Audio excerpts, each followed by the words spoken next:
There is a version of Bunnie XO that the internet built.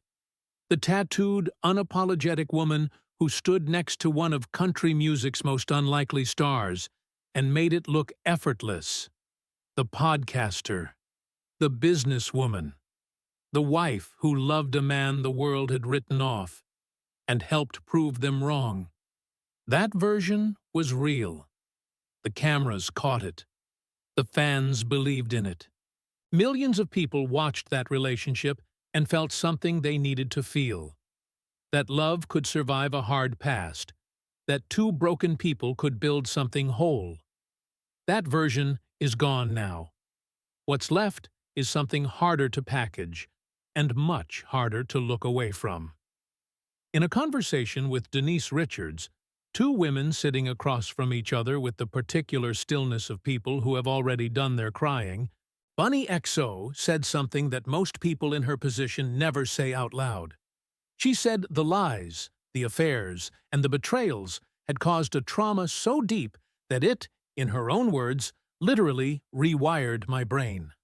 Not metaphorically, not poetically, neurologically. She said it changed the architecture of how she trusts people. And then she said, she will never get married again. If you ever believed in Bunnie and Jelly Roll as proof that love could survive anything, leave a like right now, as a tribute to the woman who just told us what that belief cost her. Because what you are about to hear, very few people know. Before the silence, before the interview, before any of this, there was a story that felt like proof of something. Bunnie XO had already built a life on her own terms before Jelly Roll ever entered the picture. Born Alyssa DeFord, she came up through Las Vegas, navigating an industry that does not reward the kind of woman she was. Direct, tattooed, unapologetically herself. She built a following not by softening her edges, but by leaning into them. Her podcast, Dumb Blonde, became a platform where she talked about real things with real language. And people responded to it because that kind of honesty is rarer than it should be. She was not famous because of who she was with. She was known before the cameras found them together. And then came Jelly Roll. Jason DeFord, the man who would become one of country music's most improbable success stories, found her, and what happened between them became something the public could not stop watching. Two people with difficult pasts. Two people who had seen versions of life that most artists only write about. They got married in 2016, and what they built together over the years that followed became, for millions of fans, a kind of evidence. Evidence that recovery was possible. That the things you survived did not have to define you forever. That two people who had been through the worst of it could find each other and make something that held. Jelly Roll's rise was meteoric and well-documented. The Grammy nominations, the sold-out arenas, the crossover success that defied every category. Country radio had built its walls around, and Bunnie was there for all of it. Not as a background figure, as a partner. She appeared in interviews, ran her podcast with growing confidence, and carried herself with the kind of ease that comes from genuinely believing in the person standing next to you. The fans believed in both of them. That is the important part. They did not just love Jelly Roll's music or follow Bunnie's podcast. They invested in the relationship itself as a symbol. The comments sections of their posts read like testimony. People writing that watching them made them believe their own relationships could survive, that their own pasts could be rewritten. That kind of projection is not nothing. It means something was being carried by that image that went beyond two people in love. It means that when the image broke, it did not just break for Bunnie. It broke for everyone who had borrowed something from it. The divorce was announced. The details were not. And into that silence, Jelly Roll's daughter posted that only she knew the real truth. A statement that landed online like a door slamming shut on a room full of questions. Nobody had answers. Not yet. Here is what a public breakup looks like from the outside: an announcement, a statement, or the absence of one. A social media post that disappears, or one that stays up just long enough to confirm what people were already whispering. Then the silence, which is its own kind of communication, because silence after years of visibility means someone made a deliberate choice to stop performing for the audience that had been watching. That is what Bunnie XO's silence looked like after the divorce. She had built her entire public identity around transparency. Her podcast existed precisely because she was willing to say the things other people avoided. And yet, when the marriage ended, she went quiet in a way that felt different from discretion. It felt like someone who had been talking for years and suddenly realized that some things could not be said while the wound was still open. The internet did what the internet does. Speculation filled the space that information left empty. Fans who had invested in the relationship as a symbol of hope processed the news in public, in comment sections and fan forums, cycling through confusion and grief, and the particular anger of people who feel they were sold something that turned out not to be true. Jelly Roll's daughter's post, the suggestion that only she knew what had really happened, added a layer of ambiguity that made the speculation louder. But Bunnie said nothing. For a while. What nobody outside her immediate circle understood was what that silence was costing her.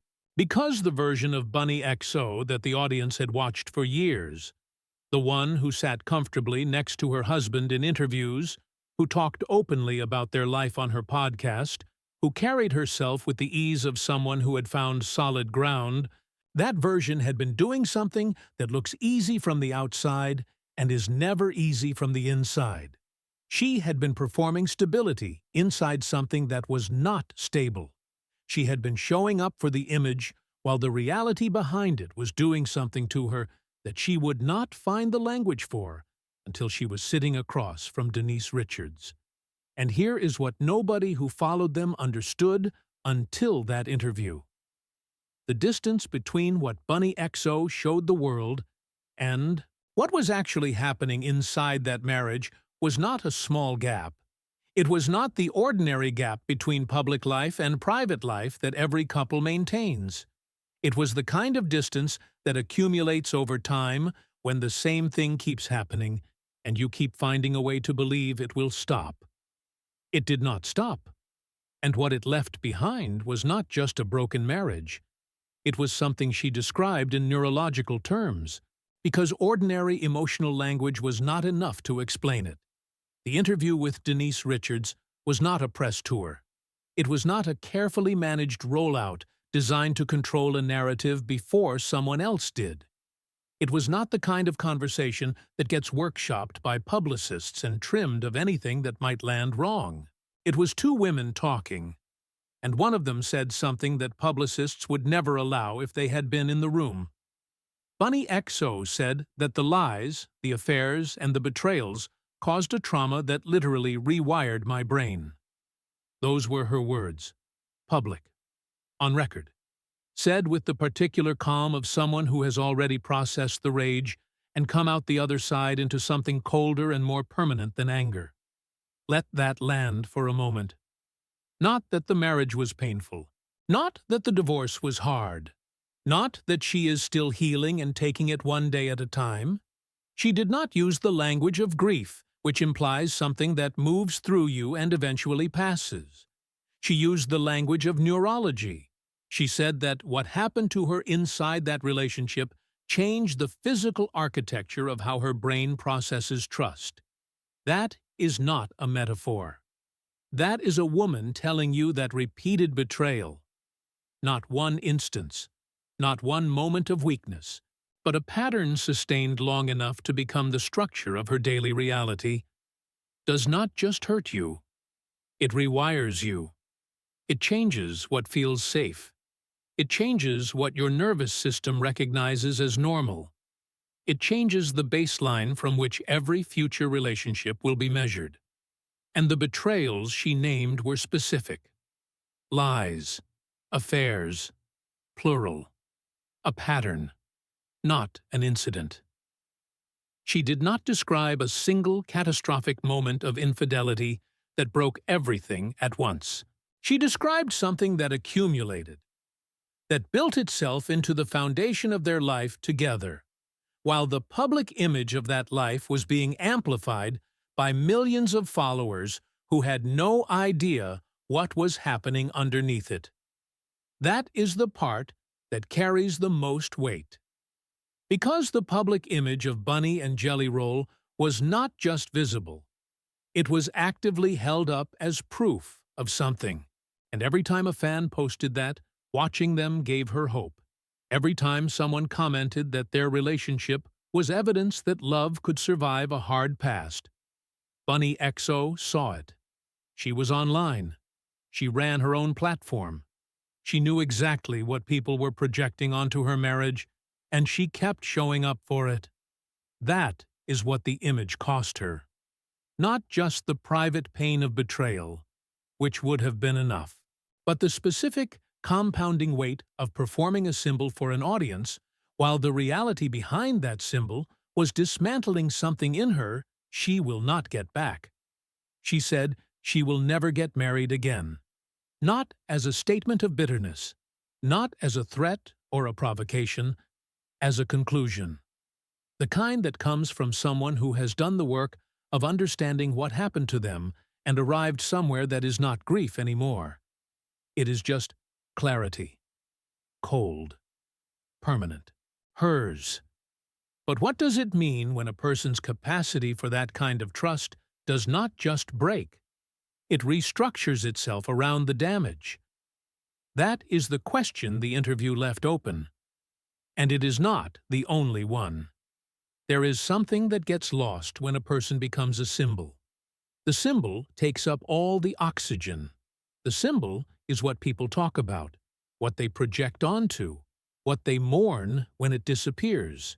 And the actual human being who was carrying that symbol, the specific person with a specific history and specific wounds that existed long before the cameras arrived, gets compressed into the background of her own story. Bunnie XO was not a person who came to that marriage without history. She had navigated Las Vegas. She had built a business and a platform and a public identity in an environment that does not make that easy, particularly for a woman who refuses to perform softness she does not feel. She had already developed, long before Jelly Roll, the particular toughness that comes from learning early that the world will not adjust itself to accommodate you. So you adjust yourself to move through it on your own terms. That toughness was not armor. It was architecture. It was the structure she had built her life around. And what she described in the interview with Denise Richards suggests that what happened inside the marriage did not just hurt that structure. It found the places where it was load-bearing and compromised them quietly over time, in ways she may not have fully recognized while it was happening.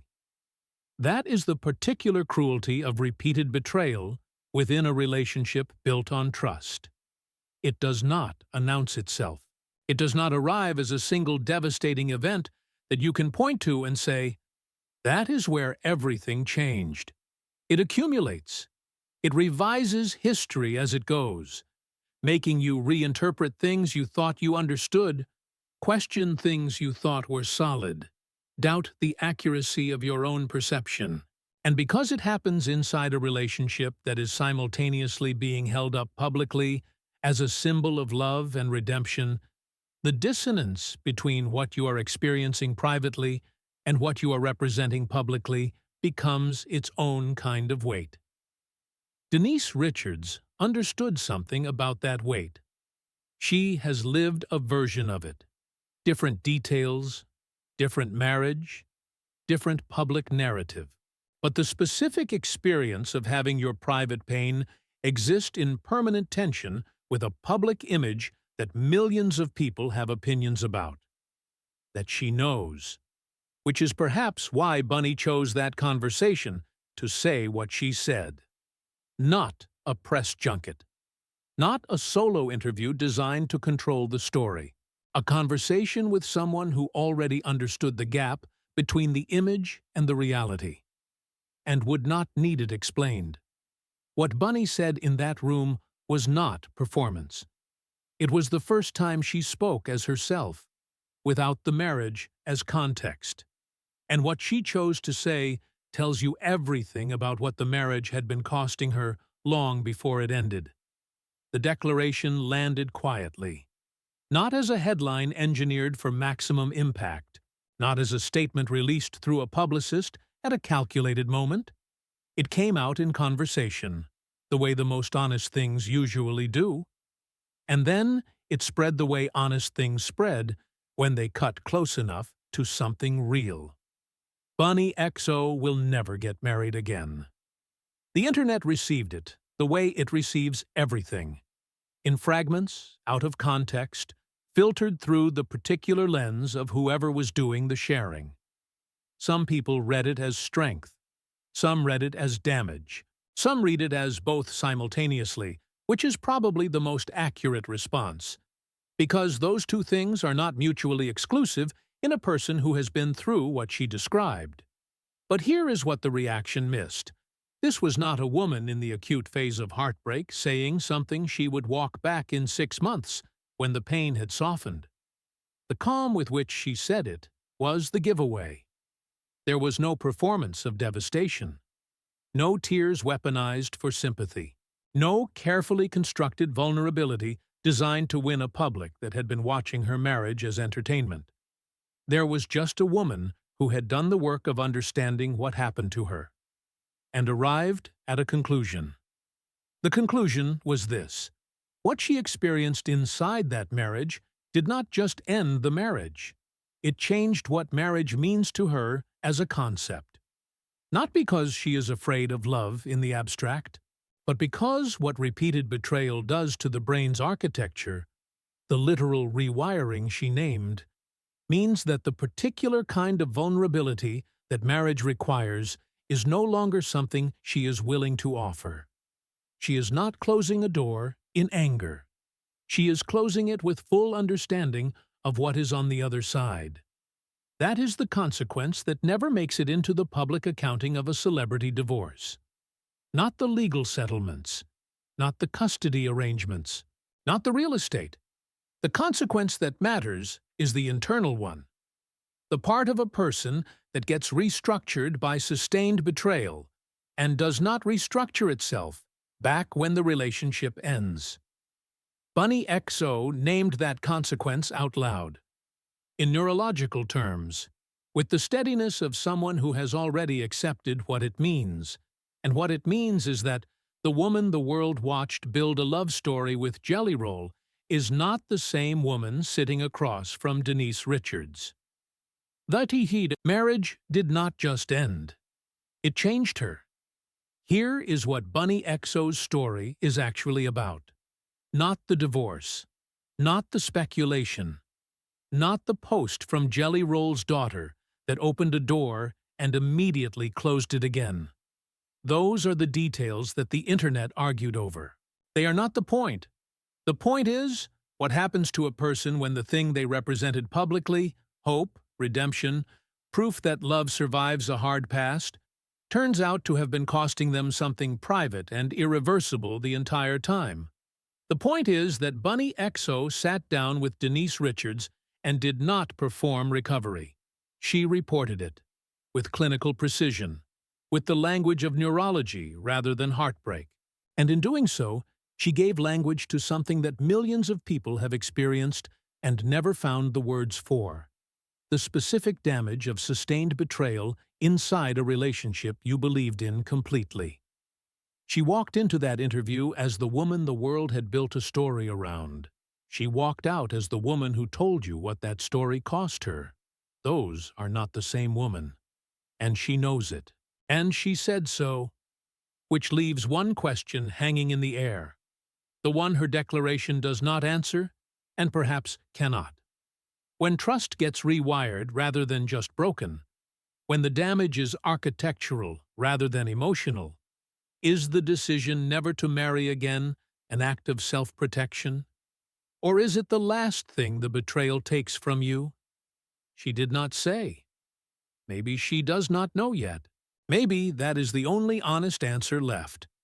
Drop your thoughts in the comments below, because that question does not have one right answer, and we want to know exactly where you stand on it. If this story hit different than you expected, like this video and subscribe, because we cover the stories behind the stories that most channels NED.